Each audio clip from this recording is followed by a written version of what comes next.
Short video lang po tayo kung paano i-maintain tong outback air pump natin. So para ready po tayo lagi sa campsite guys. Saka para sa mga mabomba natin na maayos yung mga air tent natin guys. So guys, ganito po yan. I-open ko lang itong valve dito. Ayan, i-unscrew lang natin siya counterclockwise. So ayan guys, nabuksan na po natin siya. So ganyan po yung loob niya. So guys, ito po, mag-spray lang po tayo ng WD-40 guys, dito po. Yan po, WD-40 lang po ang spray natin guys.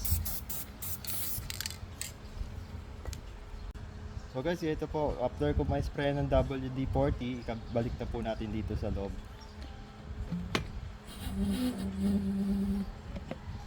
So, sara na po natin ulit yung ito natin, air pump natin guys.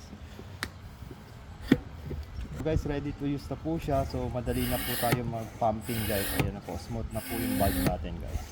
So, mas mabilis po magbobomba na mga air tent natin guys.